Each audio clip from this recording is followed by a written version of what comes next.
हे कान्हा तेरी गजब सी हस्ती है, भक्ति में तेरे अलग ही मस्ती है। हरे कृष्णा। मैं पूजा शर्मा आज आपको एक ऐसे भगत का प्रसंग सुनाने आई हूँ जिन्हें भक्ति मार्ग का सूर्य कहते हैं। वो जन्म से ही नेत्रहीन थे, पर अपनी भक्ति से उन्होंने कृष्ण जी को पा लिया था। जी हाँ, आप बिल्कुल सही समझ रहे हैं। सूरदास जी, सूरदास जी को कौन नहीं जानता।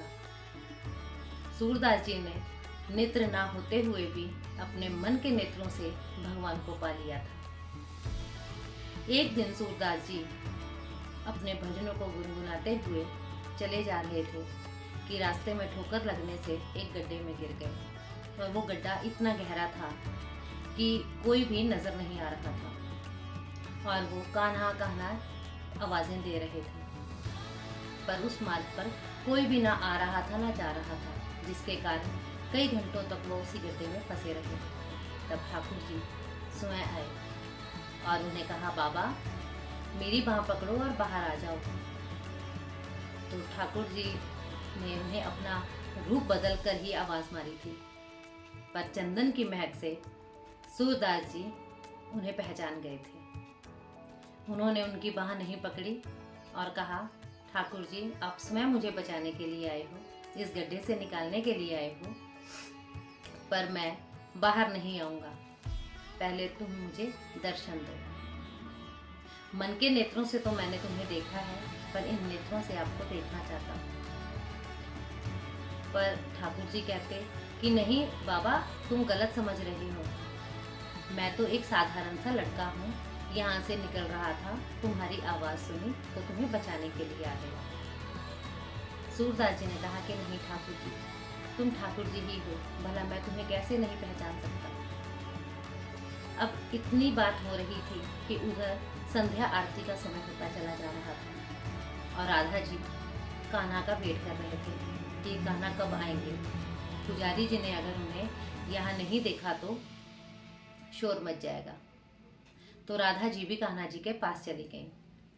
वहाँ देखते हैं कि कान्हा खड़े हैं और सूरदास जी उन्हें पकड़कर बाहर नहीं आ रहे। इतने में राधा जी ने कहा कि बाबा मेरी बाह पकड़कर बाहर आ जाओ। अब सूरदास जी समझ गए कि राधा भी आ गई हैं। अब राधा जी की बाह पकड़कर सूरदास जी बाहर आ गए। बाहर आने के बाद राधा जी के चरण पकड़ लिए और कहा कि अब मुझे आप दोनों दर्शन दो। तो राधा जी ने कहा कि नहीं बाबा, आप गलत समझ रहे हो, हमें घर जाना है, संध्या हो गई है, हम देर हो गई है, हमें जाने दो। अब बाबा ने उनके पैर पकड़े थे। जैसी राधा रानी भागने लगे, उनकी पायल सूरदास जी के हाथ में आ गई। अब सूरदास जी ने पायल पकड़ ली और छुपा ली कि राधा जी आएंगी इसे लेने के लिए जरूर मेरे पास, तब मैं नहीं जाने दूंगा। उधर संध्या आरती के बाद जब राधा जी ने देखा कि उनके पैर में पायल ही नहीं है, तो उन्होंने कान्हा से कहा कि कान्हा, शायद बाबा के पास मेरी पायल रह गई है, चलो मुझे पायल लेने चलते हैं।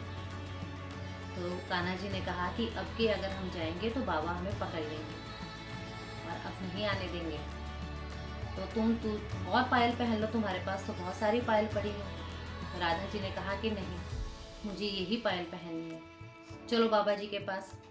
अब दोनों जने बाबा जी के पास चले गए और उनसे पूछा कि बाबा क्या मेरी पायल तुम्हारे पास है। तो बाबा ने कहा कि हाँ, ये पायल तुम्हारी है। तो राधा जी ने कहा कि हाँ। तो बाबा ने कहा कि आओ मैं तुम्हें पायल पहना देता हूँ, अपने चरण दो। तो राधा जी ने जैसे ही चरण दिए और कान्हा की तरफ देखकर मुस्कुराने लगे और कान्हा जी भी मुस्कुराने लगे कि देखा, मैंने कहा था ना कि अब के बाबा पकड़ लेंगे, आने नहीं देंगे।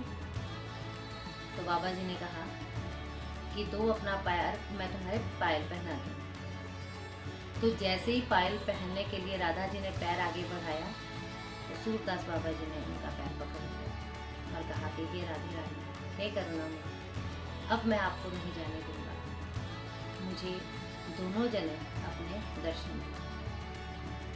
अब राधा रानी ने सूरदास जी के नेत्र लौटा दिए। उन नेत्रों से सूरदास जी ने जी भर के उन दोनों को निहारा, देखा और भजन गुनगुनाने लगे। जैसे ही भजन खत्म हुआ, सूरदास जी के आज्ञा मांगकर दोनों जने जाने लगे। तो सूरदास जी ने कहा कि रुको, जो ये नेत्र मुझे प्रदान किए हैं नेत्रों को लेते जाओ। तो राधा जी ने कहा कि नहीं, ये नेत्र आपके हैं, इस नेत्रों से अब पूरे संसार को देखना।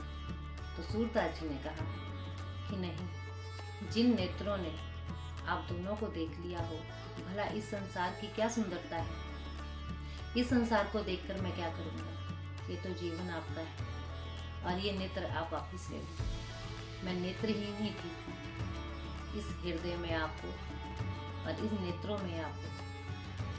तो दोनों जने चले गए और सूरदास जी उसी तरह जीवन भर उनके भजन गुनगुनाते रहे और वो दोनों जने जीवन भर भजनों को सुनने के लिए सूरदास जी के पास आते रहे। ऐसे हमारे सूरदास जी।